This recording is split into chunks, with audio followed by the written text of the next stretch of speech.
Assalamualaikum warahmatullahi wabarakatuh. Alhamdulillahi wa kafa.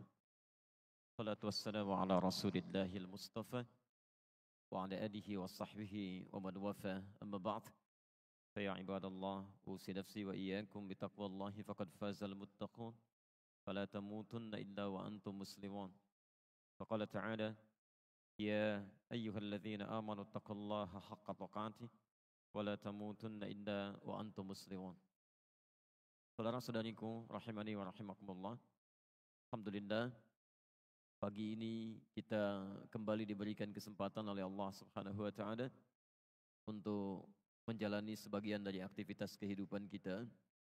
Dan Masya Allah, di antara sekian hamba-hamba Allah yang tengah beraktivitas di pagi ini, ternyata Bapak dan Ibu, teman-teman sekalian, yang terpilih oleh Allah Subhanahu wa taala untuk bisa diringankan langkahnya, dilembutkan hatinya, hadir di masjid ini untuk mempelajari sebagian dari tuntunan agama kita. Saya ingin bermohon pada Allah Subhanahu wa taala, semoga siapapun yang hadir pada saat ini mendapatkan karunia Allah seperti yang dijanjikan oleh Rasulullah sallallahu alaihi wasallam dalam hadis riwayat Al-Bukhari, Kitabul Ilmi, nomor hadis 71, posisi paling kiri sebelah atas di kitabnya, riwayat Abu Hurairah. Perhatikan kalimat Nabi sallallahu alaihi wasallam di hadis ini. Qala Rasulullah sallallahu alaihi wasallam. Satu kali Rasulullah sallallahu alaihi wasallam pernah bersabda, "Man yuridillahu bihi khaira." Siapapun yang diinginkan oleh Allah Subhanahu wa taala berubah menjadi orang baik. Kalimatnya menggunakan bentuk umum. Ismun mausulun yadullu alal amiyah. Huruf yang menunjukkan pada makna yang sangat luas. Jadi bisa mencakup laki-laki, bisa perempuan, bisa orang dewasa, bisa anak yang sudah baligh, bisa tua, bisa muda, besar ataupun kecil. Lihat kalimatnya. Man yuridillahu bihi khaira. Siapapun yang diinginkan oleh Allah Subhanahu wa taala berubah menjadi orang baik. Mohon maaf, ini baiknya menurut Allah, bukan menurut manusia. Jadi kalau antum disebutkan di Lamongan sebagai orang baik, orang Ampel belum tentu menyebut Anda baik. Se-Surabaya menyebut Anda baik, orang Bekasi belum tentu mengenal Anda. Tapi kalau Allah sudah mengatakan Anda orang baik, maka semuka langit dan bumi akan berkata, Anda yang terbaik. Nah, siapa orang baik ini? Ternyata kata Nabi SAW, ketika seseorang diinginkan menjadi baik oleh Allah, yufaqihu fiddin. Tanda pertamanya bukan diberikan dalam urusan dunia. Mohon maaf ya, kalau antum sedang mendapatkan misalnya peningkatan dunia, harta bertambah, kedudukan meningkat, tapi dalam saat yang bersamaan tidak memiliki ciri di hadis ini, itu menurut Allah belum tentu baik. Nah, saat seseorang diinginkan oleh Allah menjadi orang baik, maka ciri pertamanya yufaqihu fiddin.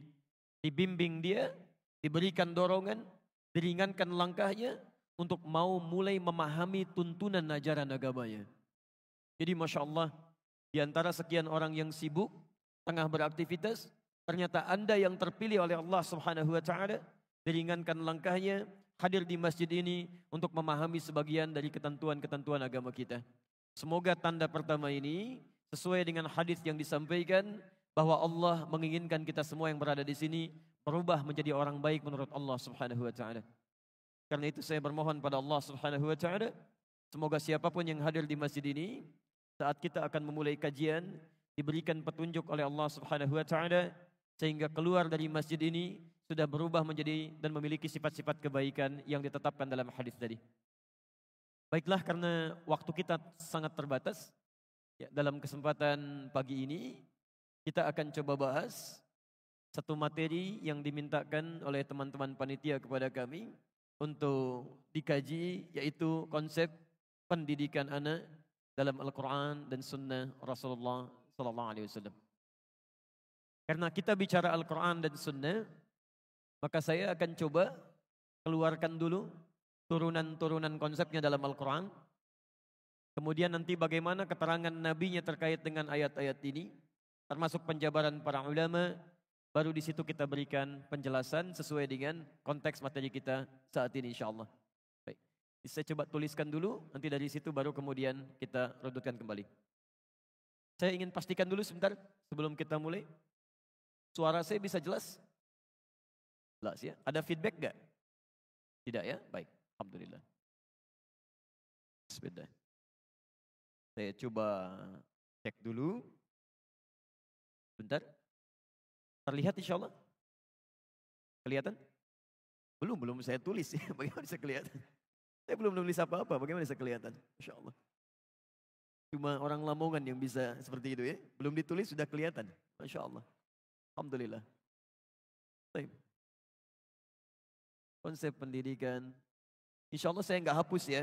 Jadi kalau belum terlihat dengan jelas, nanti di akhir kajian Anda bisa salin ulang atau Anda bisa foto. Ya. Bismillah. Konsep pendidikan anak dalam Al-Quran. Baik. Saya turunkan dulu dalilnya. 1. Saat belum punya keturunan, Quran surah ke-19 ayat kedua sampai dengan ayat 11, posisi paling kanan sebelah atas sampai bawah. Ikhtiarnya Quran surah ketiga ayat 38 sampai 39, posisi paling kanan sebelah atas. Kemudian setelah mulai mengandung, Quran surah ke-7 ayat 189, posisi paling kiri sebelah atas. Anaknya mulai dilahirkan, Quran surah kedua ayat 233. Kemudian anaknya usia 2 tahun ke atas, Quran surah 31 ayat 13 sampai dengan 19. Anak mulai sekolah supaya cepat ingatannya, Quran surah 9 ayat 122. Supaya prestasinya agak meningkat, Quran surah ke-58 ayat 11. Supaya tidak terjebak dalam pergaulan bebas, Quran surah ke-49 ayat ke-13. Kalau ada yang suka bagaimana cara mengatasinya, Quran surah ke-4 ayat ke-4. Kalau terjadi kemudian pernikahan, Quran surah ke-30 ayat 21. Selanjutnya pembagian tugasnya, Quran surah ke-4 ayat 34, posisi paling kiri sebelah atas. Mulai menunaikan tugas, Quran turunannya. Surah kedua ayat 168. Kalau ingin sedikit lebih cepat, Quran surah kedua ayat 172. Kalau belum berangkat, rezekinya sudah ada, Quran surah ke-7 ayat 96. Kemudian istri mulai merawat juga anak-anaknya, kadang-kadang rewel, bagaimana mengatasinya? Quran surah ke-17 ayat 23 sampai 24. Posisi paling kiri di pertengahan ke bawah. Kemudian teruskan agak cepat, kadang-kadang punya masalah, bagaimana cara mengatasinya? Tingkat masalahnya di Quran surah kedua ayat 214, posisi paling kanan sebelah bawah. Solusinya di Quran surah ketiga ayat 142, posisi paling kiri sebelah atas. Kemudian terturunkan lagi. Ya. Cara bersabarnya Quran surah kedua ayat 155 sampai 157. Kalau ada kebaikan cara mensyukurinya, Quran surah ke-14 ayat ke-7. Sudah usia 40 tahun, masih ada orang tuanya, bagaimana cara memberikan baktinya? Quran surah ke-46 ayat ke-15. Posisi paling kiri sebelah atas. Prototipenya, orang yang pernah praktekkan ini kemudian jadi berhasil, kita ambil yang bukan nabi, bukan rasul. Ya.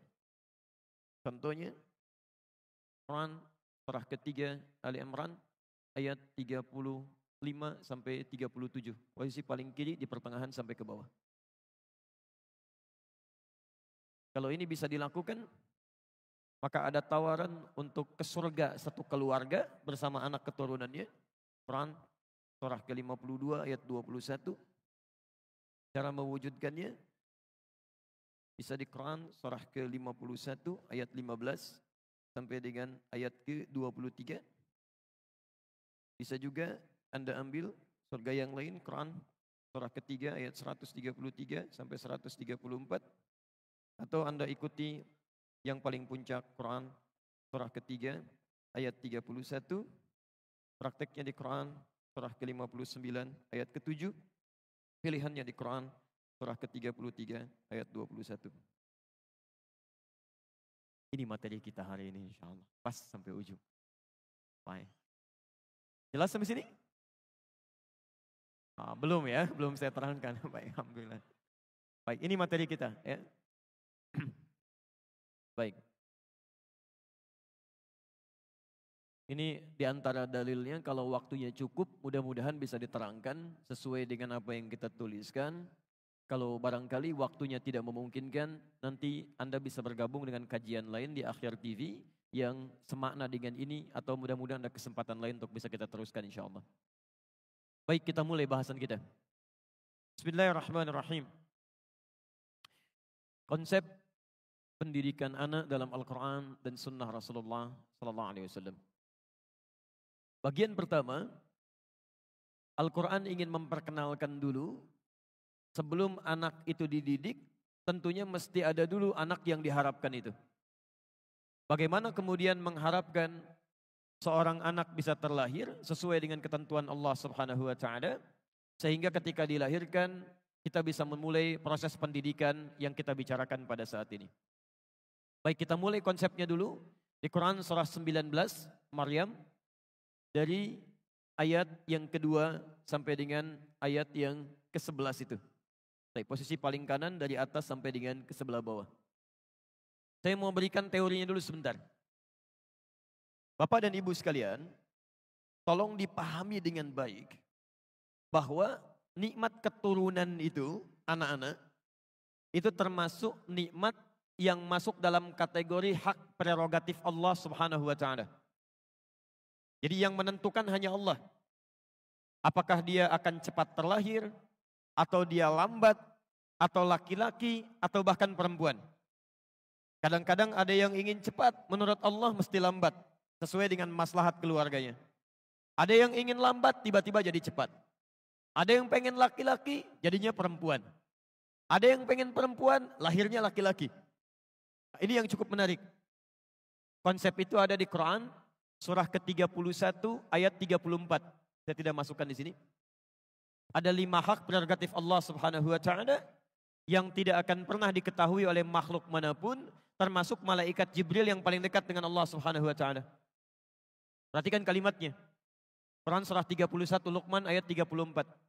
Innallaha indahu ilmus sa'ah. Hanya Allah yang akan mengetahui tentang kapan terjadinya kiamat. Jadi kalau ada isu mengatakan kiamat akan terjadi tanggal sekian, bulan sekian, tahun sekian, maka Anda bisa langsung tepikan itu. Mustahil. Dulu saya ada di Garut tahun 1999.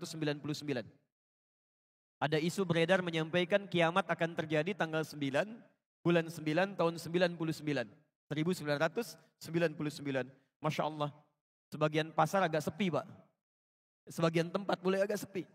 Ternyata tidak terjadi. Konon kabarnya diundur.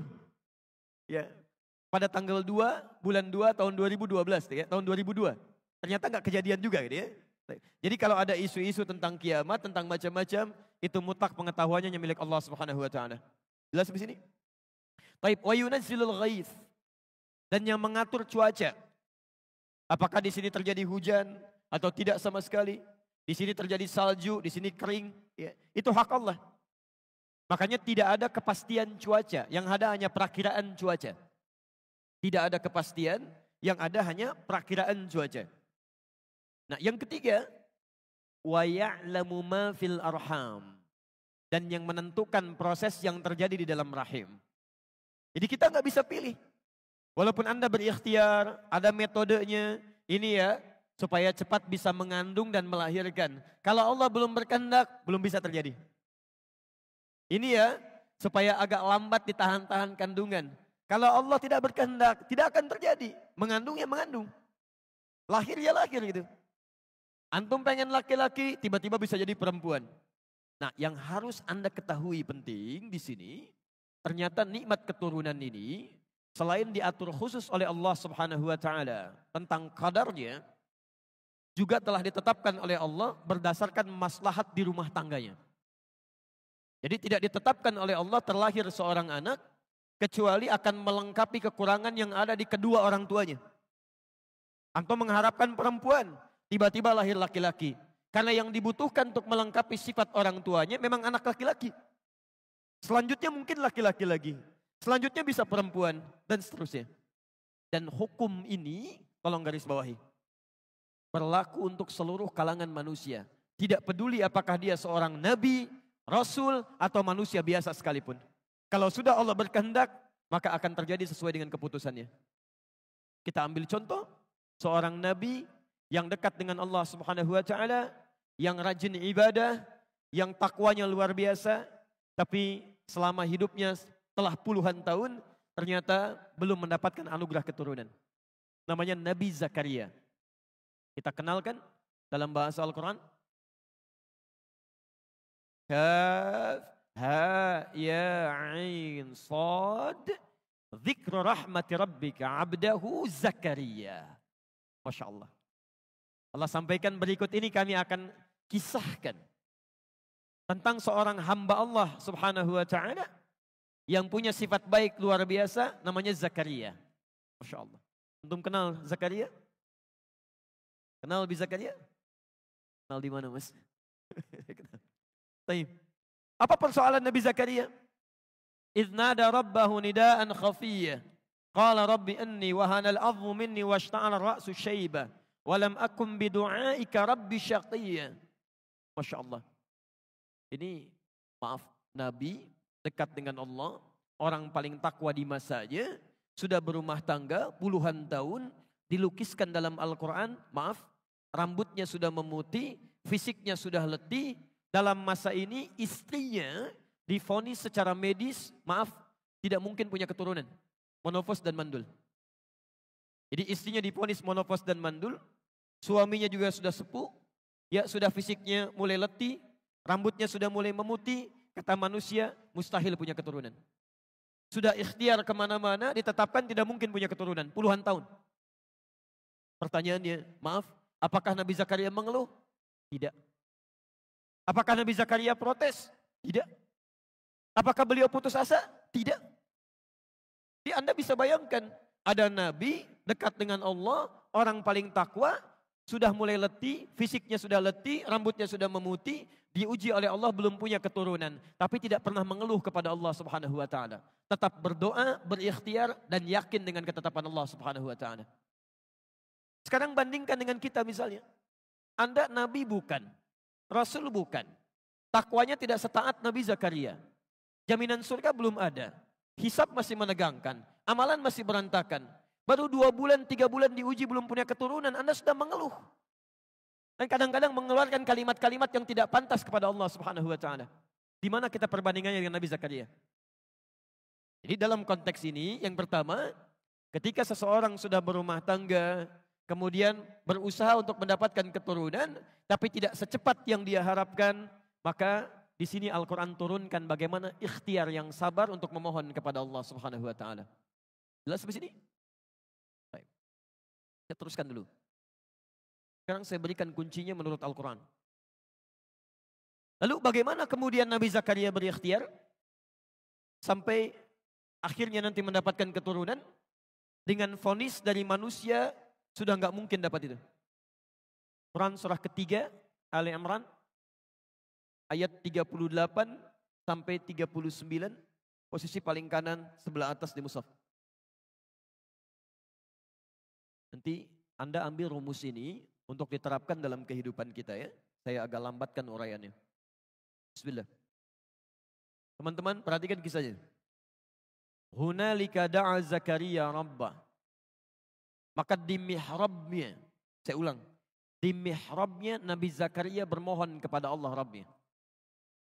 Qala rabbi habli min ladunka dzurriyyatan thayyibah innaka sami'ud du'a. Kemudian beliau menunaikan salat, meminta kepada Allah Subhanahu wa taala. Saya turunkan sebentar.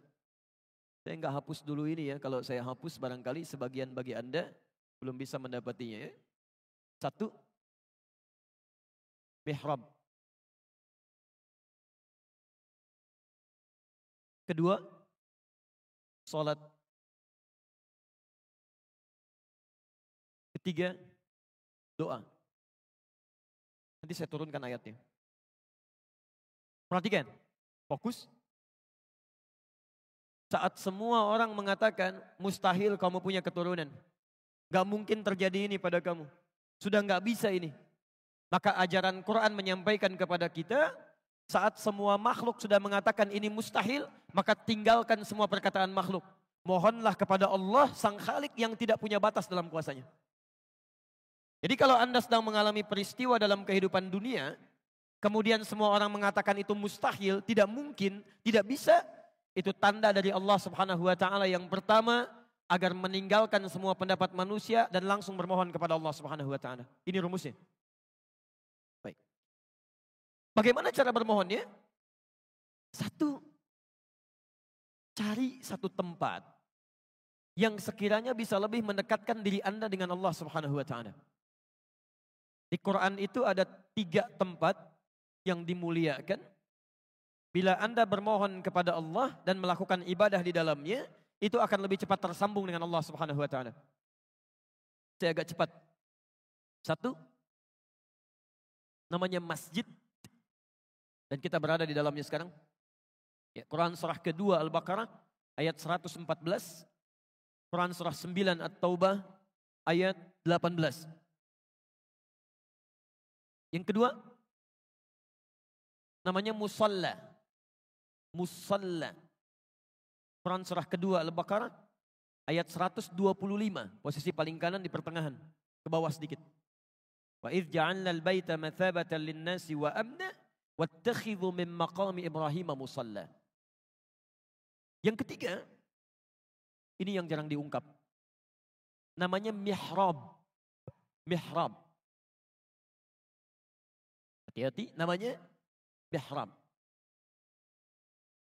Quran surah ketiga Ali Imran ayat 37 sampai dengan 38. Mihrab ini sering dipahami keliru oleh sementara orang. Kalau disebutkan mihrab, yang terbayang adalah tempat imam di depan dalam memimpin sholat. Padahal dalam kalimat fikih yang disebut dengan mihrab itu adalah tempat yang dikhususkan untuk kepentingan ibadah saja. Dan tidak harus luas. Ya, walaupun rumah Anda cuma petakan misalnya. Ya, misal, saya pernah mengontrak cuma petakan Pak. Tapi kita sediakan satu bentangan selebar sajadah yang kita jadikan mihrab di situ. Jadi hanya untuk ibadah saja. Ya, sholatnya di situ, baca Al-Qurannya di situ, zikirnya di situ. Dan tidak harus dicampuri dengan kegiatan-kegiatan dunia yang lain. Jadi kalau mau makan, jangan makan di situ.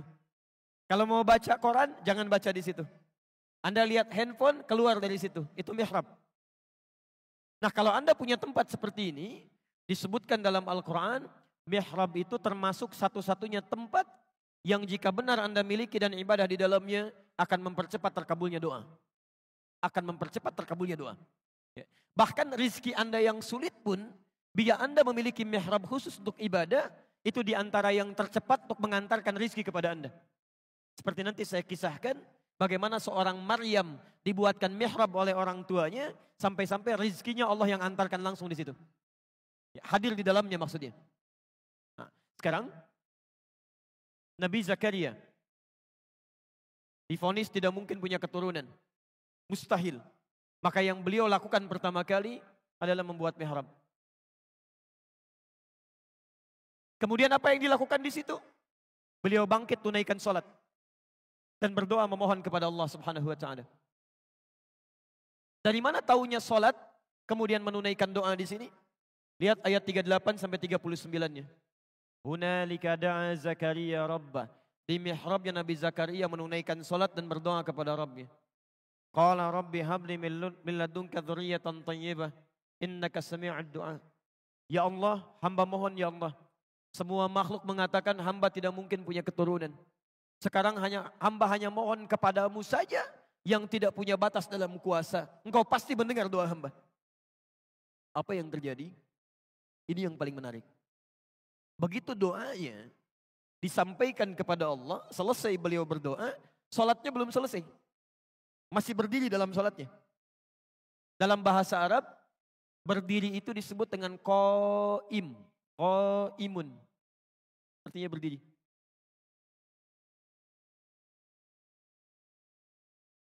Masih sholat disebut dengan yusolli. Yusolli, sedang sholat.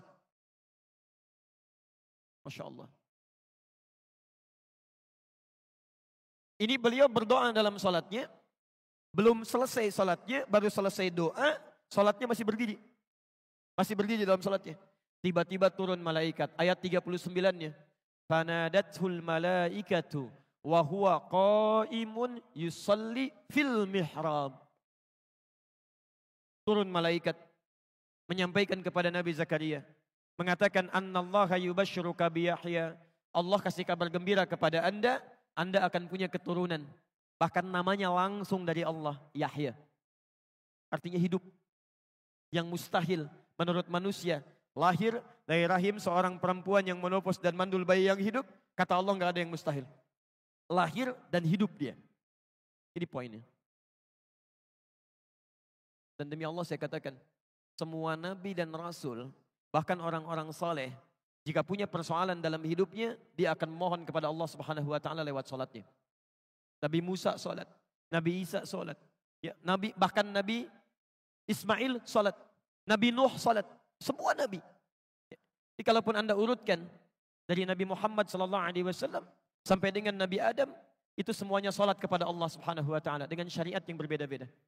Muhammad bin Abdullah bin Abdul Muttalib bin Hashim bin Abdul Manaf bin Qusay bin Murrah bin Kilab bin Ka'ab bin Ghalib bin Fihr bin Malik bin Nadar bin Khuzaimah bin Mudrikah bin Ilyas alaihissalam bin Nizar bin Mudar bin Ma'ad bin Adnan bin Addi bin Adri bin Muqawwam bin Nahur bin Tarikh bin Ya'rub bin Yasjub bin Nabit bin Ismail alaihissalam bin Ibrahim alaihissalam bin Azar atau bin Nahur bin Abir bin Kinan bin Arfakhshad bin Sam bin Nuh alaihissalam bin Mihlail bin Matushala bin Kinan bin Anwas bin Thith bin Adam alaihissalam. Semuanya ketika punya persoalan dimintakan oleh Allah Subhanahu wa taala memohon kepada Allah. Tidak ada kata putus asa. Demi Allah saya katakan, kalau di Quran ada kalimat putus asa pertama kali, saya orang pertama yang akan mempraktekannya. Jadi kalau Anda sedang ada dalam situasi seperti ini, jangan putus asa, mohon kepada Allah, mintakan dengan penuh ketulusan. Karena itu perintah salat ketika disampaikan pertama kali kepada kita, Al-Baqarah, Quran surah kedua, ayat ke-45 sampai 46. Posisi paling kanan di pertengahan, agak sedikit ke bawah. Lihat kalimatnya. Wasta'inu bis-sabri was-shalah. Dan jika Anda punya masalah dalam kehidupan, terima dengan sabar masalah itu. Jangan mengeluh. Mengeluh tidak menyelesaikan persoalan, hanya menambah beban. Anda punya masalah, terima dengan sabar. Alhamdulillah, Allah ujikan pada Anda, tidak pada yang lain. Lantas minta solusinya dalam shalah. Was-shalah. Sekarang lihat rahasianya. Saya lambatkan sedikit. Hadis riwayat Abu Daud. Nomor hadis 649. Hadisnya Qudsi. Di Abu Daud. Nomor hadis 649. Hadisnya hadis Qudsi. Dari sahabat Abu Hurairah radhiyallahu ta'ala anhu. Saya tuntaskan dulu masalah ini. Perhatikan kalimatnya. Saya percepat. Langsung ke ujung hadisnya. Qala Rasulullah sallallahu alaihi wasallam, qala Allahu azza wa jalla. Satu kali Rasulullah sallallahu alaihi wasallam pernah menyampaikan, Allah Subhanahu wa taala berfirman dalam hadis qudsi, "Idza qala al-'abdu iyyaka na'budu wa iyyaka nasta'in." Jika seorang hamba dalam salatnya berkata kemudian iyyaka na'budu, ya Allah, sekarang kami menyembahmu. Salat hanya kepadamu. Wa iyyaka nasta'in, dan sekarang kami punya persoalan dalam hidup ya Allah. Kami hanya mohonkan solusinya darimu. Lihat jawabannya. Qala Allah azza wa jalla, maka Allah Subhanahu wa taala akan langsung menjawab kalimat itu. Jadi ketika Anda dalam salat mengatakan iyyaka na'budu wa iyyaka nasta'in, itu kalimat itu langsung dijawab oleh Allah. Qala Allah azza wa jalla, Allah Subhanahu wa taala kemudian menjawab, hadza baini wa baina abdi. Ini perjanjian antara aku dengan hambaku. Wali abdi, Dan untuk hambaku kalau benar sholatnya sampai detik ini, masalah apapun yang dia minta, aku akan kabulkan sekarang. Apapun yang dia minta, aku akan kabulkan sekarang. Saya mau tanya kepada Anda, saat kita mengucapkan iyyaka na'budu wa iyyaka nasta'in, itu saat ruku atau saat sujud? Berdiri. Gak ada ruku, gak ada sujud, berdiri. Tadi Nabi Zakaria minta saat berdiri atau ruku? Berdiri. Anda bayangkan, Nabi Zakaria berdiri minta kepada Allah, dikabulkan. Umatnya Nabi Muhammad SAW belum sholat sudah ditunggu oleh Allah Subhanahu Wa Taala. Mau minta apa?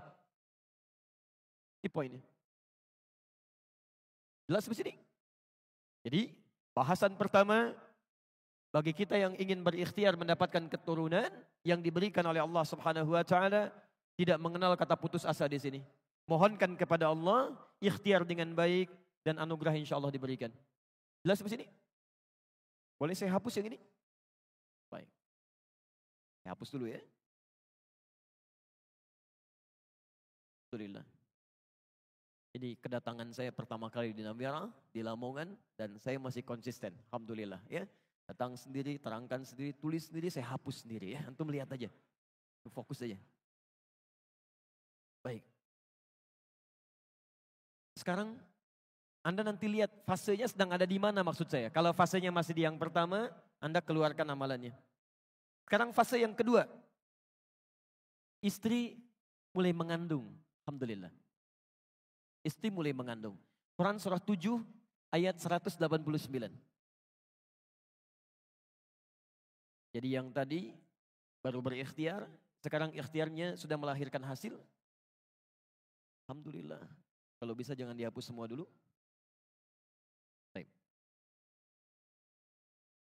Falamma taghasyaha hamalat hamlan khafifa wa marrat bihi.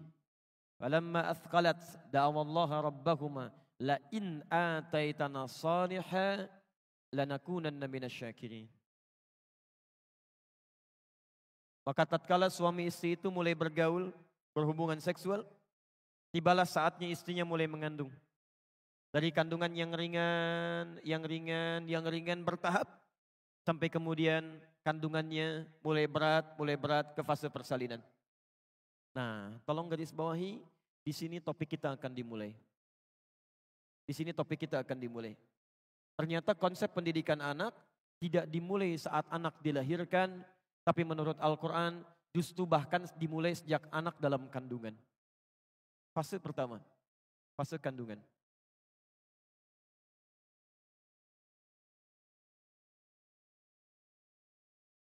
Apa yang harus dilakukan kedua orang tua dalam mendidik anak di dalam kandungan ketika mulai berproses, sehingga diharapkan anak itu tumbuh menjadi baik, dekat dengan Allah, dan bisa menjalani kehidupannya sesuai dengan yang diharapkan. Lihat kalimat Qurannya. Da'awallaha rabbahuma. Suami istri itu, keduanya. Ya. Bukan cuma istrinya, tidak hanya suaminya, tapi suami istri itu. Da'awallaha rabbahuma. Memperbanyak doa kepada Allah Subhanahu wa Ta'ala. Ini bagian pertama. Doa. Apa yang dimintakan?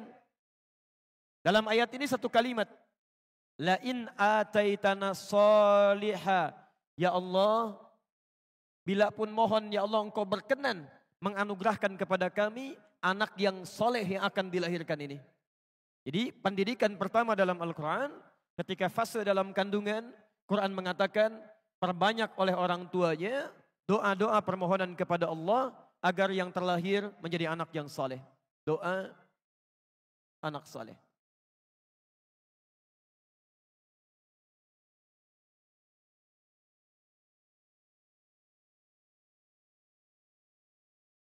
Apa artinya soleh? Halo? Apa artinya soleh? Hati-hati ya, walaupun antum namanya soleh, perempuannya solihah, kalau tidak semakna dengan ini belum dapat maknanya. Baik, soleh itu bukan baik. Soleh bukan baik. Karena baik itu di Quran ada 5 kata. Ada 5 kata. Kita turunkan hadisnya nanti. 1, Ada yang disebut dengan thayyib namanya, thayyib. Quran surah kedua ayat 168. Posisi paling kanan sebelah bawah. Ya ayyuhan nasu kulu mimma fil ardi halalan thayyibah. Kalau disebutkan thayyib itu berarti baik fisiknya. Secara fisik. Makanya kata Quran kalau Anda ingin cari makan, cari makanan-makanan yang bisa membuat fisik Anda sehat. Tidak setiap yang diinginkan mesti dimakan. Ya, cari makanan-makanan terbaik yang membuat Anda bisa lebih kuat. Jadi kalau antum misalnya ke Saudi, umrah atau haji, ada orang Arab bertanya kaifa haluk? Dijawab alhamdulillah thayyib. Itu artinya fisiknya sehat. Jelas? Tapi tidak setiap orang yang fisiknya sehat, baik, sikapnya juga bisa baik. Belum tentu. Belum tentu orang yang sehat punya kepribadian yang baik, belum tentu. Ya. Bahkan ada orang namanya thayyib, ya, 2 kali puasa, 2 kali lebaran, gak pulang-pulang. Ya. Ini masalah. Gak tahu orang Lamongan apa orang mana itu. Ya.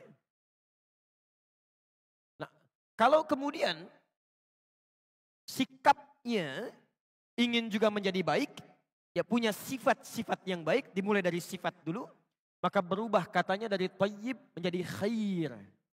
Khair. Ini sifatnya. Quran surah ketiga ayat 110. Posisi paling kiri sebelah atas. Kuntum khaira ummah.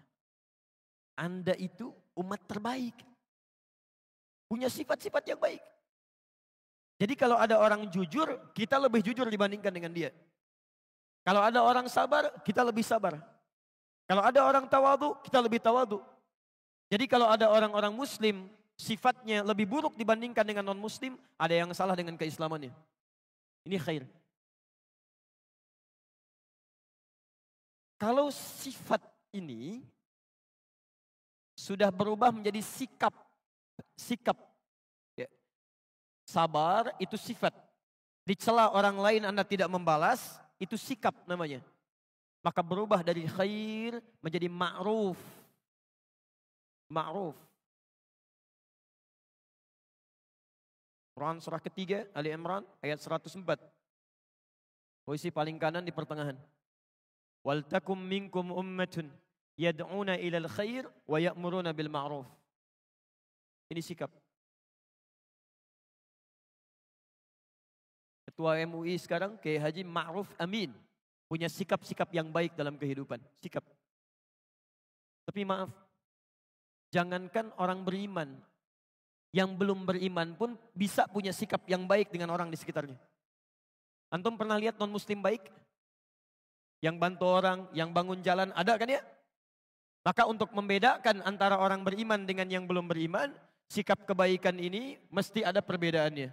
Maka turun sifat yang keempat, nama yang keempat. Namanya ihsan. Ihsan. Saya naikkan ke atas. Ihsan.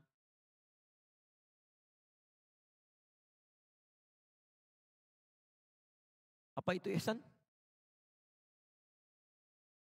Nah, ini baru pertemuan pertama ya. Kalau tidak tahu kita cukup katakan wallahu a'lam. Itu paling gampang ya.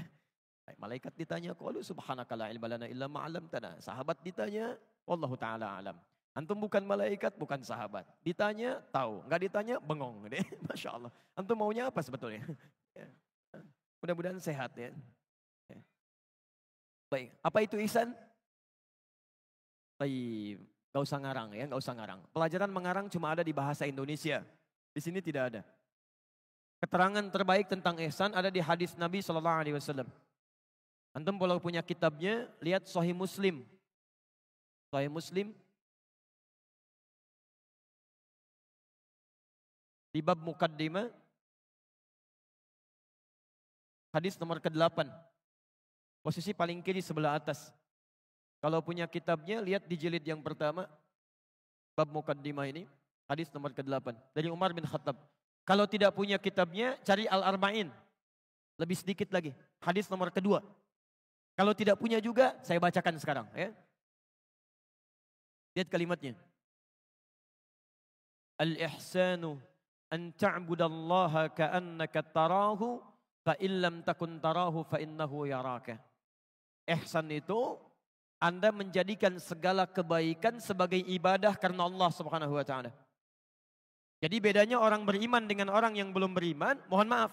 Orang beriman itu menjadikan semua kebaikannya karena Allah. Dia bangun jalan karena Allah. Dia bantu orang karena Allah. Dia suguhi tamu karena Allah. Dia merawat anak karena Allah. Itu ihsan namanya. Kalau cuma berbuat baik saja, jangankan Anda, non-muslim pun bisa. Poinnya di situ. Jadi yang membedakan lillah syahadatnya. Itu nomor satu. Nomor satu. Kalau sedekah itu 0, infak itu 0, bantu orang itu 0, Masya Allah. Kalau cuma bikin 0, yang lain banyak. Ciputra bisa banyak bangun masjid, Masya Allah. Yang lain ada yang bangun rumah ibadah, ada yang bangun tempat panti dan sebagainya. Tapi kalau tidak ada yang satu, nilainya 0. Ini poinnya. Jadi kita mengerjakan dengan ihsan, semua dikerjakan karena Allah Subhanahu wa taala. Antum kalau ada tamu mau datang, Anda bikin minuman. Minuman ini dibuat, Anda buat karena tamunya mau datang atau karena Allah? Ayo. Itu enggak mudah itu. Kalau cuma bikin minuman karena tamu mau datang, jangankan Anda. Orang enggak beriman pun bisa mengerjakan itu. Kita mesti beda, kita itu ihsan. Ihsan. Makannya karena Allah, minumnya karena Allah, berbuat baik karena Allah, itu ihsan. Tayyib. Kalau Anda bisa gabungkan 4 nama ini, Masya Allah. Fisiknya sehat, sifatnya baik, punya sikap baik, dan dilakukan karena Allah Subhanahu wa taala. Maka berubah namanya menjadi solih. Ini. Nama yang kelima. Makanya ini sudah fitrah. Pada diri setiap orang tua, pasti akan meminta anak yang soleh. Itu sudah fitrah. Saya belum pernah dengar sampai dengan hari ini, ada seorang ibu yang khusyuk berdoa, ya Allah, anugerahkan hamba ya Allah, anak yang thayyib. Itu enggak ada. Pasti soleh. Pasti ini. Silakan Anda cek. Jadi kalau Anda meminta ya Allah anugerahkan anak yang salih, artinya Anda meminta keempat hal ini. Badannya sehat, kemudian sifatnya bagus, sikapnya baik, dan dekat dengan Allah Subhanahu wa taala. Mau yang seperti itu? Ini yang akan kita turunkan insya Allah. Baik. Jelas habis ini? Halo? Wah, kalau jelas saya teruskan ya. Tahan, saya hapus ini aja dulu. Saya hapus dulu ya. Sekarang perhatikan. Saya cek dulu sebentar. Usia kandungan, pendidikan pertama, apa yang diisyaratkan oleh Quran? Ini yang agak repot ini. Ada 4 tipe orang pembelajar kata para ulama. Yang pertama cepat ingat, lambat lupa. Yang kedua cepat ingat, cepat lupa. Yang ketiga lambat ingat, lambat lupa. Yang keempat ini yang agak repot. Lambat ingat, cepat lupa. Susah saya. Baik, antum yang mana sebetulnya? La haula wala quwata illa billah. Baik, pendidikan pertama berdoa, meminta anak yang saleh. Ya. Tolong ini jangan diabaikan ya. Kelihatan seperti biasa tapi dampaknya akan banyak. Yang kedua, apa doa spesifiknya? Apa doa spesifik yang dimintakan supaya anak ini tumbuh dengan saleh? Kita lihat tafsiran nabinya, bukan pendapat pribadi di sini. Antum cari mau hadis yang tebal bahasa Arab atau yang tipis ada terjemahan? Oh, baik. Cari di Al-Arba'in hadis nomor keempat riwayat Abdullah bin Mas'ud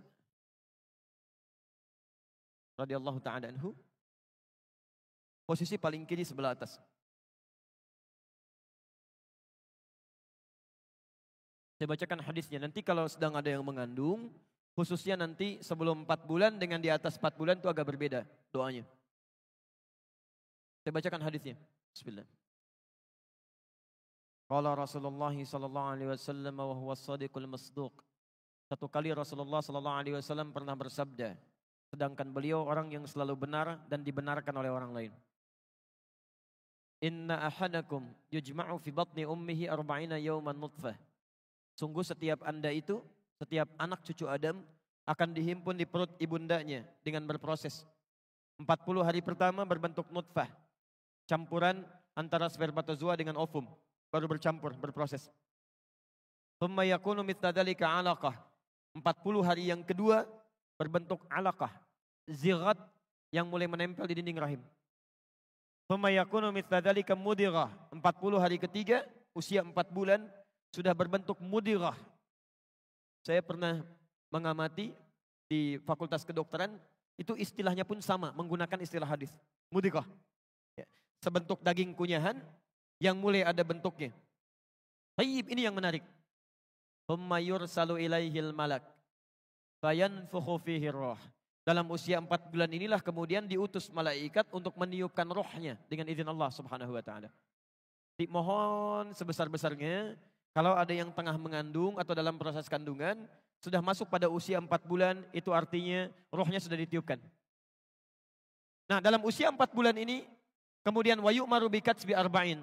Diperintahkan oleh Allah subhanahu wa ta'ala untuk menetapkan 4 hal. 4 hal. 1, bi katsbi rizqihi. Tetapkan rizkinya. Kedua, wa ajalihi. Ajalnya. Yang ketiga, wa amalihi. Amal perbuatannya.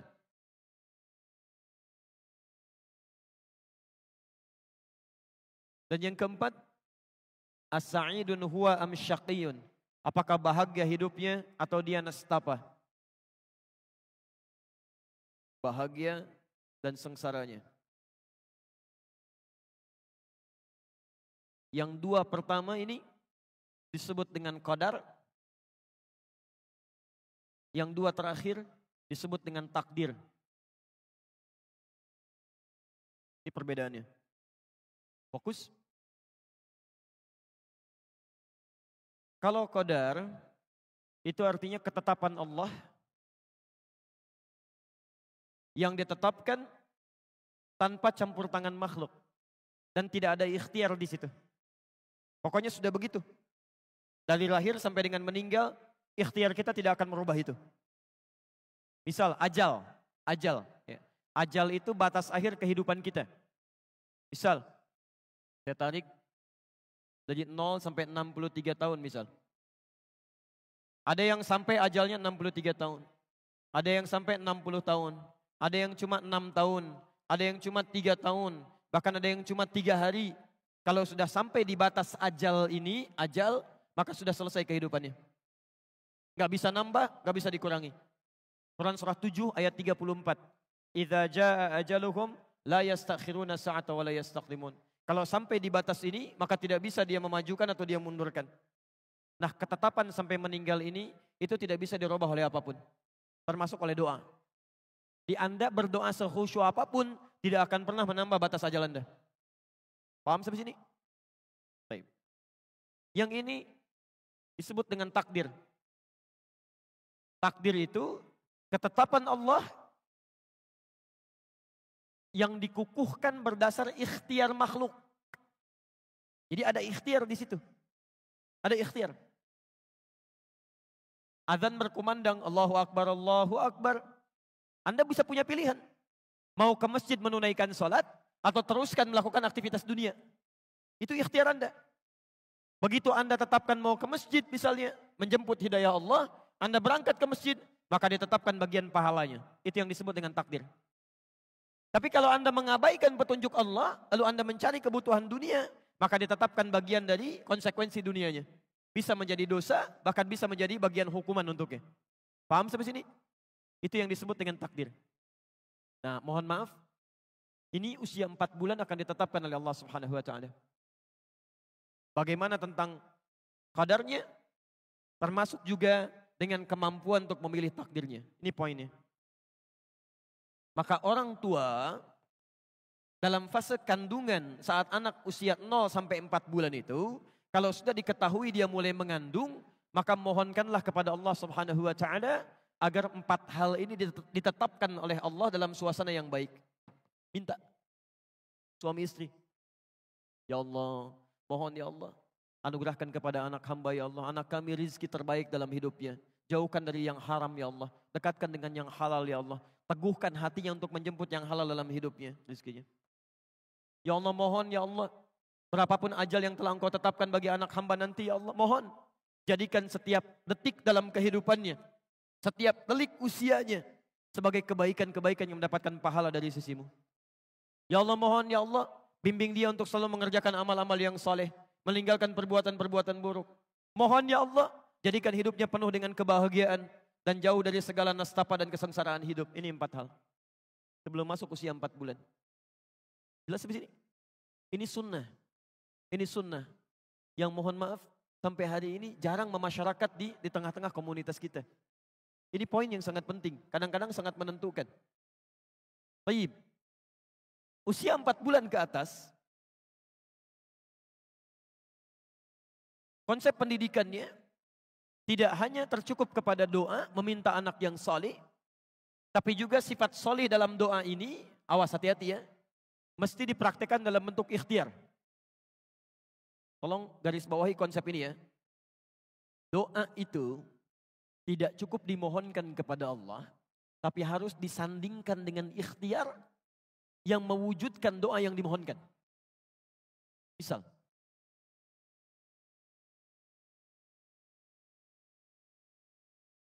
bapak ibu memohon kepada Allah supaya anaknya bisa rajin sholat, hafal Al-Quran, doanya bagus. Tapi ikhtiarnya tidak sesuai dengan doanya. Maaf, Anda sekolahkan di tempat yang tidak pernah mengajarkan sholat. Disekolahkan di tempat yang tidak pernah mengajarkan Quran. Itu nggak nyambung namanya. Makanya orang tua dalam fase kandungan ini, ketika anaknya sudah mulai berkembang dalam kandungan, maka permohonan doa meminta anak yang soleh ini diiringi dengan ikhtiar orang tua. Apa diantaranya? Hadis riwayat Muslim. Nomor hadis 1056. Kembali ke Al-Arba'in. Nomor hadis yang ke-10. Posisi paling kanan sebelah atas. Baik. Saya percepat saja pada kesimpulannya. 1, dimintakan oleh Nabi SAW di hadis ini supaya orang tua menjaga dirinya dari segala yang diharamkan oleh Allah Subhanahu wa taala. Awas, hati-hati. Segala yang masuk ke dalam perut Anda, kalau itu haram, maka pengaruhnya bukan cuma menjadi daging nanti, tapi menjadi sekat terkabulnya doa yang kita panjatkan kepada Allah. Saya beri ilustrasi begini. Ini apa? Jangan katakan wallahu a'lam ya. Ini gelas isinya air ya. Baik. Lihat sini, poin, fokus. Ini apa? Gelas isinya air, ada tutupnya ya, lebih jelas lah. Sekarang perhatikan. Kalau saya buka tutupnya, bisa nggak saya masukkan benda-benda lain? Spidol bisa? Aqua bisa? Baik. Sifat doa, ketika dimohonkan kepada Allah, kata Al-Quran, doa itu tidak ada yang ditolak, semuanya akan dikabulkan. Setiap Anda mohonkan, demikian Allah akan kabulkan. Kalau tidak sekarang, besok. Kalau bukan besok, di masa yang akan datang, saat kita siap menerimanya. Konsepnya ada di Quran, surah kedua Al-Baqarah, ayat 186, posisi paling kiri sebelah bawah. Wa idza sa'alaka 'ibadi 'anni fa inni qarib ujibu da'watad da'i idza da'an. Kalau hambaku mencari-cari aku, bertanya padamu Muhammad untuk mencariku, katakan padanya aku sangat dekat. Dan jika dia bermohon kepadaku, pasti aku akan kabulkan. Di sifat doa itu kalau dimohonkan pasti dijawab. Sekarang yang jadi masalah, ada seseorang yang Nabi kisahkan. Yutilus safara, thumma dzakara rajula. Nabi mengisahkan seorang laki-laki. Yutilus safar, menempuh perjalanan yang panjang. Ash'atha aghbara, sampai penampilannya berantakan. Yamuddu yadaihi ilas sama, mengangkat tangannya ke langit. Maaf Bapak dan Ibu, tolong garis bawahi ini ya. Seorang yang menempuh perjalanan panjang, itu diantara kemuliaannya mempercepat terkabulnya doa. Anda berdoa mengangkat tangan begini ke langit, itu termasuk mempercepat terkabulnya doa. Itu ada di Abu Daud, nomor hadis 1488 sampai 1490. Dan cara mengangkatnya bukan terpisah begini, tapi mendekat seperti ini. Mendekat. Ya, jadi ini redaksi riwayatnya mendekat bukan menjauh. Taib. Orang ini menempuh perjalanan panjang, mengangkat tangannya ke langit, kemudian dia bermohon dengan al-asmaul husna. Faqala ya Rabb, ya Rabb. Keterangan ketiga dalam Al-Quran. Surah ke-17 dari ayat 110 sampai 111. Posisi paling kanan sebelah atas. Qulid'ullaha awil ar-Rahman ayyamma tad'u falahul asmaul husna. Kalau Anda punya kebutuhan, sebut nama Allah atau namanya Ar-Rahman, atau kalau Anda paham, cari nama-nama Allah yang sesuai dengan kebutuhan kita. Jadi kalau punya kesulitan, sebut ya Allah ya Al-Fattah. Kurang rizki, sebut ya Allah ya Razzaq. Ada yang mengganggu, sebut ya Allah ya Al-Jabbar. Dan puncaknya menyebut dengan nama rububiyah, ya Rabb, ya Rabb. Makanya Anda sering berdoa menggunakan kalimat Rabb. Rabbana atina fid dunya hasanah. Rabbana la tu'akhidna in nasina aw akhtana. Rabbana zalamna anfusana. Rabb. Orang ini menyebut dengan menggunakan Rabb. Menempuh perjalanan panjang, mengangkat tangannya ke langit, memulai dengan al-asmaul husna, ya Rabb, ya Rabb. Seharusnya doanya 6 kali dikabulkan lebih cepat dari orang biasa. Kata Nabi, anna yustajabu lidzalik. Mustahil doanya bisa dikabulkan. Mustahil. Kenapa? Mat'amu haramun, karena makanan yang masuk haram. Mashrabu haramun, minumannya haram. Malbasu haramun, pakaiannya haram. Wa ghudhiya biharami, dan perangkat hidupnya haram. Mohon izin teman-teman sekalian, perhatikan sekali lagi. Kalau ada seseorang mengkonsumsi yang haram, maka itu akan menjadi daging, kemudian menutup sekat-sekat kebaikannya begini. Kalau sudah tertutup begini, Allah saat ingin mengabulkan doa bukan tidak ingin mengabulkan. Saat akan dikabulkan gak bisa tuh, balik lagi. Gak bisa masuk. Makanya orang-orang seperti ini, kalau sudah doanya sulit dikabulkan nanti, maaf, mendengar kebaikan pun susah juga. Quran surah 6 ayat ke-25. Wa fi adhanihim waqra, karena dia makan yang haram, beredar dengan darah, jadi daging menyumbat telinganya. Dengar azan susah. Padahal ini masjid, ini rumah dia, Masya Allah. Speakernya ngadep ke rumah dia, ke kamarnya langsung. Allahu Akbar, gak kedengeran Pak. Gak kedengeran. Tapi konser musik yang dari Senayan. Tinggal di Surabaya, konsernya dari Senayan, kedengaran Pak. Susah tuh. Itu wa fi adhanihim waqra. Jadi kalau dalam kandungan orang tua, ayahnya membawa yang haram, ibunya masak di rumah, masuk ke dalam perutnya, itu bencana pertama. Bencana pertama. Saya pertama tiba di Indonesia, kemudian ke Bekasi, ada seorang ibu konsultasi dengan suaminya mengenai anaknya. Ini menarik ini, karena ibu bapaknya rajin taklim Pak, rajin taklim. Tapi anaknya itu sulit diaturnya luar biasa. Jadi tidak ada sekolah yang bisa menerima kecuali cuma 5 menit. Dan ibunya sudah paham, kalau ngantarkan ke sekolah yang baru akan menunggu di depan pintu gerbang sekolahnya selama 5 menit. Karena akan diantarkan lagi. Saking sulit diatur. Tiba-tiba ikut belajar dengan kami, bertahan sampai 1 jam. 1 jam. Ibunya keheranan bertanya, Ustaz, alhamdulillah anak saya bisa bertahan. Justru saya ingin bertanya kepada ibu, ini anak siapa?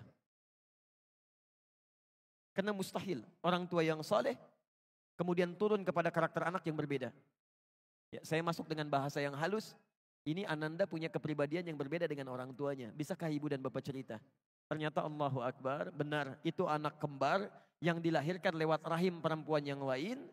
Lahir kembar, yang satu diadopsi oleh seorang artis, satu lagi oleh beliau ini. Kenapa diambil oleh beliau? Karena kehidupan orang tuanya memprihatinkan. Ayahnya sibuk dengan pencurian, istrinya suka mabuk-mabuk. Jadi begitu sedang dikandung, bapaknya bawa yang haram, istrinya senang mabuk. Begitu dilahirkan, lahirlah karakter anak yang sulit diatur itu. Itu gak mudah.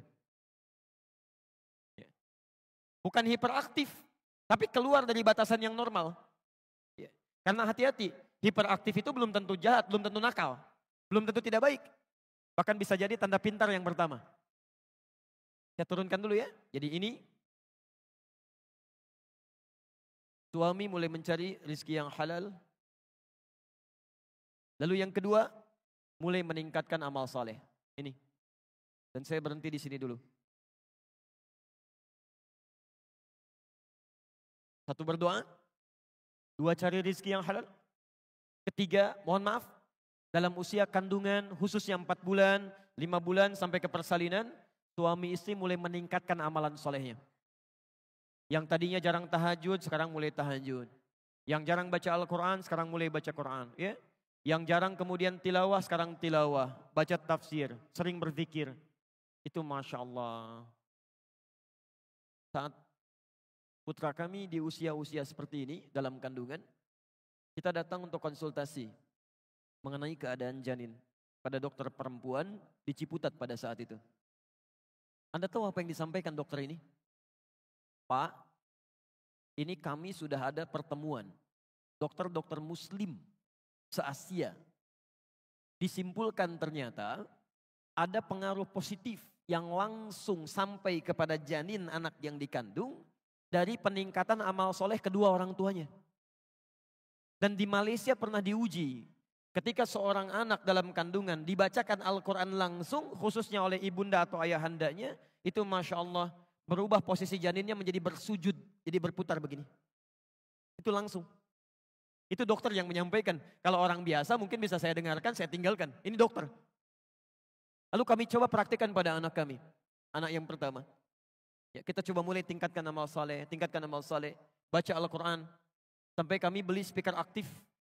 Ya, kemudian diisi USB. Di situ Quran aja terus berputar sampai 24 jam. Sampai hari ini. Jadi walaupun kita kosong, rumah tidak ada, itu Qurannya tetap mutar Pak. Jadi kalau antum nanti ingin coba silahkan, akan ada suasana yang berbeda. Nikmat, tenang gitu. Kadang-kadang jadi hidayah. Jadi hidayah di situ. Nah, kalau istri kami sedang kesulitan, capek, maka pakai earphone, tempelkan di perutnya. Ya, maka terus Quran diperdengarkan. Apa yang terjadi? Begitu anak ini dilahirkan, kemudian mulai berkembang, usia 1 bulan, 2 bulan. Satu kali saya pulang ke rumah, ya sudah cukup agak malam, ya setelah berdakwah, Quran masih berputar. Anak ini nangis tidak berhenti Pak. Tidak berhenti. Saya tanyakan pada uminya, kenapa begini? Beliau katakan, Bu ya nggak tahu katanya. Dari tadi nangis terus gak pernah berhenti. Ya, saya diamkan susah. Saya coba merenung diam. Setelah itu saya katakan, coba ganti suratnya dengan Ar-Rahman. Putar. Begitu diputar suratnya, ternyata diam. Saya bilang kembalikan ke ayat tadi. Ternyata nangis lagi. Allahu Akbar. Ternyata ayat yang sedang dia perdengarkan itu, yang sedang dia dengar, itu ayat yang sedang berbicara tentang siksa neraka. Di anak yang terus diperdengarkan, respeknya kepada Quran tinggi. Begitu dia bisa merangkak pertama kali, ketika melihat bapak ibunya sedang memulai murajaah Quran. Kami sedang murajaah Quran, si anak ini dengar Quran, dia mengejar Pak. Sampai kami beri nama Muhammad Hamilul Quran, yang lekat dengan Al-Quran. Ini pasti ada pengaruhnya. Ya. Jadi antara ikhtiar yang Anda lakukan, dengan apa yang kemudian Anda hadirkan, pada anak pasti akan ada pengaruhnya. Ini yang dilakukan oleh orang tua Imam Asy-Syafi'i, yang dilakukan oleh orang tua Imam Ahmad bin Hanbal, yang dilakukan oleh orang tua Imam Al-Bukhari. Nanti kalau ada waktu, saya akan ceritakan bagaimana Imam Al-Bukhari yang lahir kemudian ayahnya meninggal dunia, yang matanya kemudian buta, tapi karena ikhtiar kedua orang tuanya, oleh Allah Subhanahu wa taala dikembalikan matanya bisa melihat normal. Bisa melihat normal. Ini poinnya. Jadi kalau ada anak sikapnya kurang menyenangkan, yang pertama jangan dipersalahkan. Mungkin Anda juga yang salah awalnya. Tidak memberikan harta yang halal, membawa yang syubhat ke rumah, tidak memperhatikan perhatian yang benar. Ini poinnya. Jelas di sini? Ini baru dalam kandungan ya, anaknya belum lahir. Itu sampai jam berapa?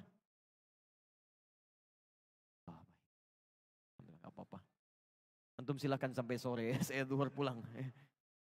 Kita harus ke Tarawas ya, insyaallah. Baik. Sekarang lahir. Jadi masa kandungan. Doa minta anak yang soleh. Cari asupan yang halal.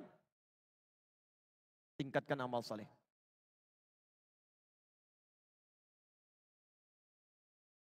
Dua. Fase kelahiran.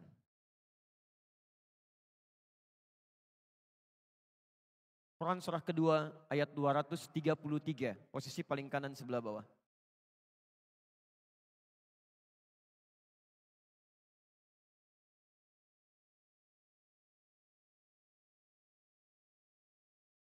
Nanti saya berhenti dulu di bab ini, kita jeda sejenak. Kalau nanti ada yang mau Anda tanyakan, saya perkenankan. Kalau tidak, kita rehat sejenak, kemudian kita teruskan kembali pada bahasan yang selanjutnya. Baik, fase kelahiran. Quran surah kedua ayat 233, kemudian diturunkan ke Quran surah ketiga ayat 35 sampai dengan 37. Posisi paling kiri, di pertengahan sampai ke bawah. Baik, bismillah. Quran surah 2 ayat 233. Wal walidatu yurdi'na auladahunna haulaini kamilaini liman arada an yutimma radha'ah. Bapak dan Ibu, kalau tadi fase kandungan, tugas kedua orang tua masih sama, masih kompak. Pasca lahiran mulai dipisah oleh Allah. Mulai ada beda tugas. Tolong pahami betul ini ya. Pertama, tugas seorang istri yang baru melahirkan. Namanya langsung disebut oleh Allah beda. Namanya walidah. Walidah, ibu yang baru melahirkan. Wal walidatu, dan perempuan yang baru melahirkan itu yurdi'na auladahunna. Tolong jangan banyak diberikan beban, kata Quran. Fokuskan saja dirinya untuk bisa memberikan ASI bagi anaknya. Kalau bisa sempurnakan sampai dengan 2 tahun. Ibu, tugas pertamanya maksimalkan ASI. InsyaAllah.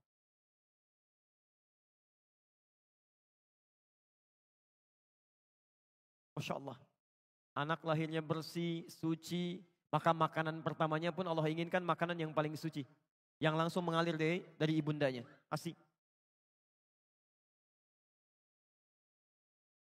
Ini sudah tidak perlu banyak saya terangkan, banyak buku, banyak bahasan bagaimana keutamaan ASI bagi seorang anak yang baru dilahirkan sampai usia 2 tahun.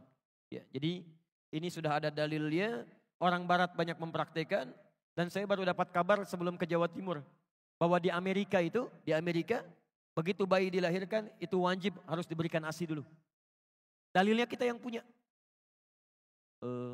Teman-teman, ini saya kasih bocoran sedikit ya, ini rahasia di antara kita lah pagi ini. Yang paling banyak mempraktekkan isi Al-Quran dan hadis itu sekarang orang Yahudi, Pak. Orang Yahudi. Dan mereka itu paling yakin dengan Quran dan hadis, paling yakin. Cuman mereka nggak pernah sebutkan kalau ini dari Quran, ini dari hadis. Saya beri contoh ya. Dari mulai anak-anak itu kecil sampai dengan dewasanya, anak kecil saja yang dikeluarkan pendidikannya dari hadis. Tinggalkan hal-hal yang tidak berguna, di tontonan yang tidak bagus dijauhkan dari anak-anak. Hal-hal yang tidak kreatif dijauhkan dari anak-anak. Semacam kayak gadget, kayak macam-macam itu dijauhkan. Yang didekatkan tuh yang bisa menstimulasi otaknya, ya potensi kecerdasannya, dan peluang potensi-potensi kebaikan yang lain. Itu Masya Allah. Itu dimunculkan. Sampai dengan persiapan mau ke hari akhir pun, itu mereka keluarkan hadisnya. Nabi pernah menyampaikan, tanda-tanda akhir zaman diantara puncaknya akan terjadi peperangan besar. Ya, akan terjadi peperangan besar. Di mana saat kemudian terjadi pertempuran, banyak pohon-pohon yang melindungi orang Yahudi. Disebut dengan pohon korkod. Nanti ada yang mengatakan di sini Yahudi bersembunyi, cepat, temukan dia. Anda tahu apa yang terjadi? Sampai dengan hari ini, banyak orang Yahudi menanam pohon-pohon yang disebutkan di hadis tadi. Ya, orang Yahudi aja yakin dengan hadis, kemudian diamalkan. Kita yang mendapatkan anugerah Nabi-nya, kenapa gak kita praktekkan? Ini poinnya. Maka pertama kata Al-Quran, jika sudah kemudian bayi dilahirkan, maka maksimalkan untuk memberikan ASI. Dan hebatnya, ini yang paling penting. Mohon izin ya, kalau ini mungkin bahasanya kurang menyenangkan, tapi ini yang disebutkan Quran. Wa 'alal mauludi lahu rizquhunna wa kiswatuhunna. Sedangkan bagi ayah yang baru mendapatkan karunia anak ini, jangan ganggu ibunya. Supaya tidak banyak memiliki perasaan-perasaan, terganggu emosionalnya, sehingga kualitas ASI yang mengalir kepada anaknya tidak baik. Maka biarkan dia konsentrasi dengan memberikan ASI-nya, maka suami memberikan fasilitas-fasilitas kebaikannya. Masya Allah. rizquhunna, kebutuhan makannya. Kalau bisa suami yang suapi gitu kan, Masya Allah hadir di sampingnya. Kan secara psikologis begini, perempuan yang baru melahirkan itu kan setengah rasa sakitnya, itu akan hilang saat melihat bayinya. Sakit luar biasa, begitu bayi didekatkan kepadanya, itu setengah sakitnya hilang. Setengahnya lagi ketika suaminya hadir di sampingnya. Dia yang membelainya, dia yang berikan makanannya, dia yang siapkan pakaiannya, dia yang sampaikan kalimat-kalimat indahnya. Masya Allah, bayinya sudah lahir tuh, Masya Allah. Hidungnya mirip kamu nih. Tapi kok matanya mirip tetangga kita ya? Itu agak repot ya. Gak lain. Baik. Lihat stepnya. Lihat stepnya. Jadi lahir, di dalam kandungan sudah punya pendidikan. Ketika dilahirkan sudah diberikan bekal-bekal eksklusif untuk mencerna potensi-potensi baik supaya muncul nantinya. Disebut dengan ASI. Dan itu nggak boleh terganggu. Seorang ibu terganggu emosionalnya ketika memberikan ASI, maka akan berdampak pada kualitas akan potensi yang dia dapatkan. Nah, yang paling menarik, saya mau berhenti di titik ini dulu. Sekarang mari kita lihat bagaimana sunnah-sunnah Al-Quran ditunjukkan lewat keluarga Imran yang dimintakan pada kita untuk mempraktekannya. Selain ASI, apa yang dilakukan? Quran surah 3 ayat 35 sampai dengan 37.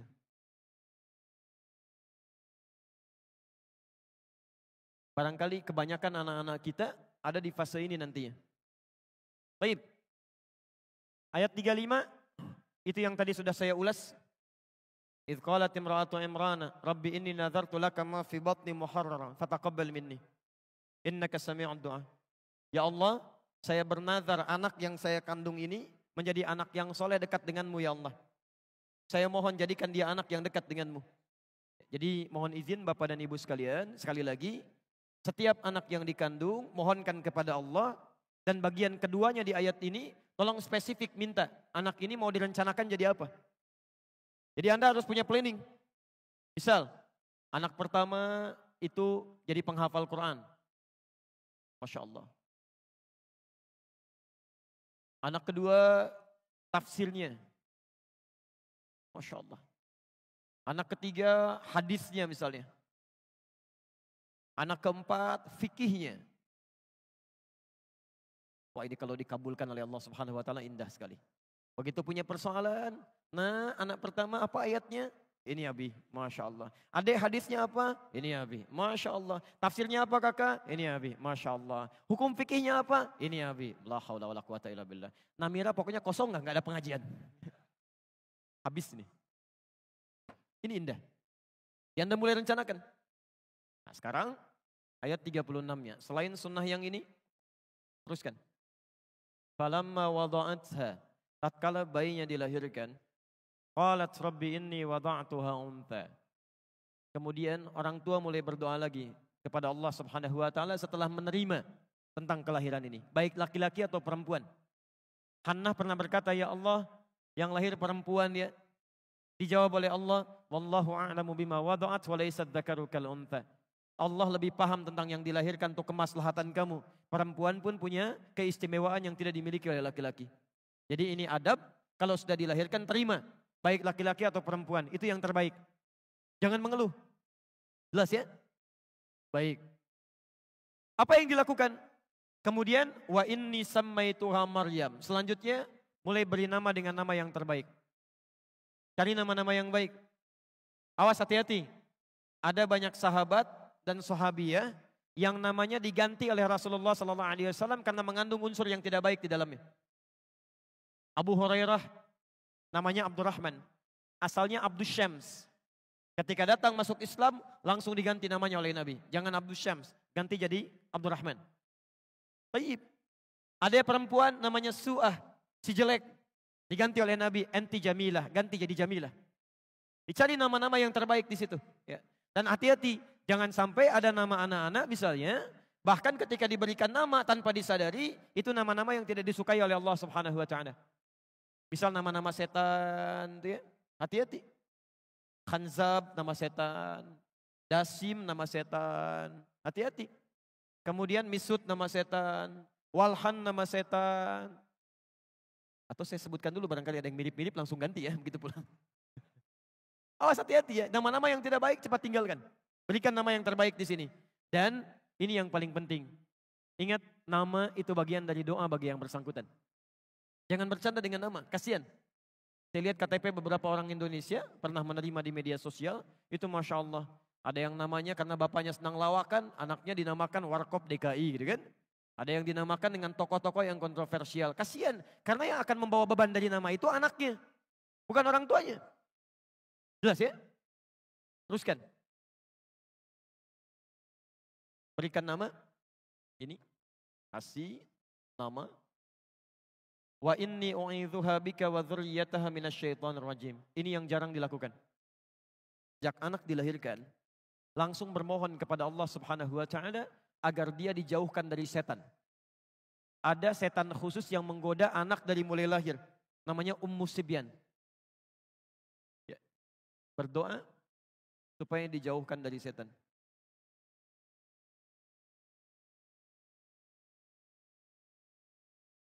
Dan Maryam termasuk manusia yang dijaga oleh Allah Subhanahu wa taala dari lahir sampai meninggal dari godaan setan. Bukan gak digoda setan, ketika setan akan menggoda diberi hijab oleh Allah. Tidak sampai kepada Maryam. Ini berkat doa kedua orang tuanya. Lanjutkan. Ayat 37-nya. Tadi Maryam punya nazar. Anaknya supaya dekat dengan Allah Subhanahu wa taala. Seperti Anda punya rencana. Anak pertama jadi ini, kedua jadi ini, ketiga jadi ini. Maka bagaimana cara mewujudkan doa yang tadi dipanjatkan? Ini poinnya. Maka mulailah kemudian wujudkan doa itu dalam bentuk ikhtiar dini. Teruskan. Lahir. Satu, fokus untuk berikan ASI. Kedua, beri nama yang baik, yang menunjukkan harapan. Yang ketiga, berlindung kepada Allah, mohonkan berlindung dari setan dan keburukan. Nah, ini yang keempat. Mulai berikhtiar menyiapkan perangkat dari doa yang dimohonkan.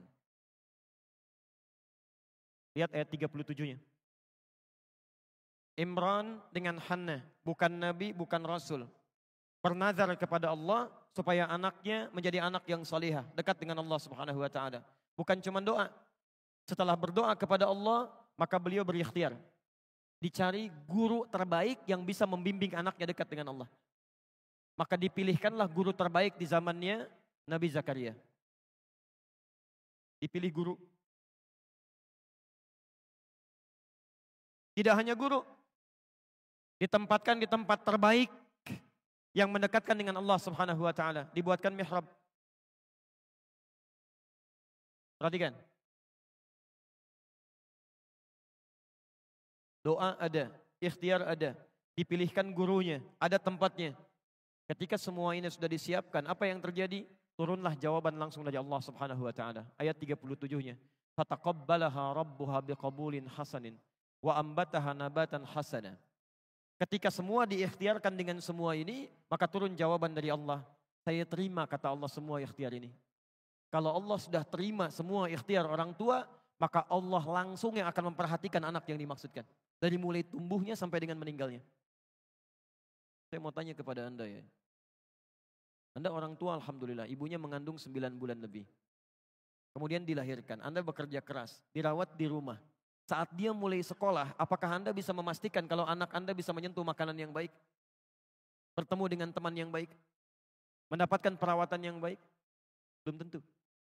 Kita punya keterbatasan. Bahkan anak pulang ke rumah masih bisa menyentuh sesuatu yang salah. Di sini mungkin belum pernah terjadi, Pak. Tapi pernah terjadi kasus di Jakarta. Ini orang tua, muslim yang taat, baik. Anaknya TK-nya Islam, SD-nya Islam, SMP-nya Islam, SMA-nya Islam. Ini kisah nyata, perempuan. Dikira sudah kuat modalnya, kemudian masuk ke universitas yang kurang bagus dari sisi akidahnya. Walaupun favorit dari sisi keilmuan umumnya. Sudah masuk ke kampusnya, 2 pekan tidak pulang ke rumah, Pak. Begitu pulang ke rumah, dibuka hijabnya, minta izin pindah agama. terjadi. Kita nggak bisa pastikan. Jadi yang terbaik adalah memohon kepada Allah, titipkan kepada Allah. Kalau Anda menitipkan anak Anda kepada Allah Subhanahu wa Ta'ala, maka dimanapun dia berada, Allah yang akan merawatnya. Allah akan palingkan dari rizki yang tidak baik. Allah palingkan dari teman-teman yang tidak baik. Allah akan jaga itu. Seperti Nabi Ya'qub menitipkan Yusuf kepada Allah Subhanahu wa Ta'ala. Seperti Imran menitipkan putrinya kepada Allah Subhanahu wa Ta'ala. Apa yang terjadi? Maaf, jangankan teman-temannya, rizkinya pun Allah yang berikan. Takaffalaha Zakaria, kullama dakhala 'alaiha Zakaria al-mihraba wajada 'indaha rizqa. Ini mihrab. Kuncinya yang pegang Nabi Zakaria. Yang memberikan segala kebutuhannya, pakaiannya, makanannya, segalanya yang nyimpan Nabi Zakaria. Tapi kata Al-Quran, setiap kali mau menyampaikan kebutuhannya masuk ke dalam mihrab, sudah ada di dalamnya. Ketika Anda menitipkan anak Anda kepada Allah, maka Allah yang akan berkenan memberikan segala kebutuhannya. Kalau ada yang haram, akan dipalingkan, masuk yang halal. Dengan cara apapun. Sampai heran, kalau musim anggur ada anggur, wajar. Ini bukan musim anggur, ada anggur. Qala ya Maryamu anna laki hadha, Maryam dari mana semua ini? Qalat huwa min indillah.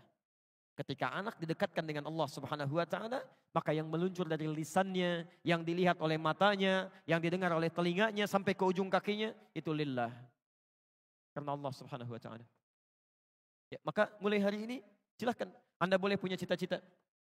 Siapkan sampai dilahirkan, tapi mohon cari guru yang baik. Coba saat ke sekolah itu disurvei dulu. Kepala sekolahnya siapa? Guru-gurunya bagaimana? Pada rajin sholat apa tidak? Senang tilawah Quran atau tidak? Security-nya seperti apa? Lingkungan sekitarnya bagaimana? Ini modalnya. Maka apa yang terjadi? Saya tutup dulu sebentar. Segmen yang pertama ini, perhatikan.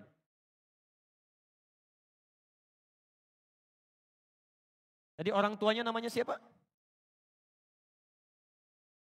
Halo? Orang tuanya namanya siapa? Imran. Istrinya siapa? Hanna. Baik. Imran dan Hanna. Tidak disebutkan di Quran. Punya anak namanya siapa? Maryam. Baik. Sekarang lihat. Imran Nabi bukan? Bukan. Hanna Nabi bukan? Bukan. Punya anak namanya Maryam. Maryam Nabi bukan? Rasul bukan? Bukan. Tapi yang hebat, bisa lebih baik dibandingkan kedua orang tuanya. Lebih baik. Ciri kebaikannya, lihat ciri kebaikannya. Imran dengan Hanna disebutkan dalam bentuk keluarga. Keluarga Imran, Maryam punya surat sendiri, surah Maryam. Ibunya Maryam dan bapaknya kalau ingin makan ikhtiar dulu. Maryam tidak, Allah langsung yang berikan kepadanya. Ibunya Maryam mengandung, menikah dulu dengan Imran. Maryam tidak, mengandung, melahirkan tanpa disentuh oleh laki-laki manapun. Walam yamsasni bashar. Saya berikan rumus tafsir ya. Kalau di Quran ada kalimat menunjuk kepada orang, kejadiannya disebutkan, itu tandanya tidak akan berlaku lagi di masa yang akan datang. Hanya terjadi pada orang ini saja. Di Maryam pernah mengandung, pernah melahirkan tanpa disentuh oleh perempuan laki-laki manapun. Dan bahasanya dikatakan Maryam binti Imran. Itu artinya tidak akan pernah terjadi kejadian ini kecuali hanya pada Maryam binti Imran saja. Jadi kalaupun ada perempuan sekarang bisa mengandung, melahirkan tanpa bapak, itu banyak. Tapi yang tidak disentuh laki-laki cuma Maryam. Kalaupun ada yang ngaku-ngaku Maryam, mungkin ada. Tapi tidak ada yang Maryam binti Imran. Cuma ini. Lebih hebat dibanding kedua orang tuanya. Sekarang Maryam mengandung, melahirkan. Lahir siapa? Isa. Nabi bukan? Rasul bukan? Rasul. Lebih baik dibandingkan dengan ibu dan kakeknya. Di ketika generasinya dilahirkan, itu selalu lebih baik daripada sebelumnya. Ini prinsip dari Al-Quran. Anak kita akan mendapatkan tantangan di masanya yang jauh daripada kita. Mesti kita siapkan lebih baik dibandingkan kedua orang tuanya. Jadi kalau punya anak lebih baik daripada bapaknya. Punya cucu lebih baik daripada kakek, neneknya, dan kedua orang tuanya. Karena tantangan dia di masa depan lebih daripada kita saat ini. Sering orang tua mengatakan, Ustadz mohon doakan supaya anak saya bisa seperti Ustadz. Saya katakan jangan. Harus lebih daripada ini. Karena tantangan dia di masa datang lebih daripada ini. Ini poinnya. Anda boleh nggak hafal Quran dan berikhtiar sampai hari ini. Tapi anak Anda mesti ada. Masa satu keluarga besar gak ada yang hafal Quran satupun? Masa satu keluarga besar gak ada yang tahu hadis satupun? Mesti ada. Ada yang harus kita banggakan di hadapan Allah Subhanahu wa taala. Nanti di akhir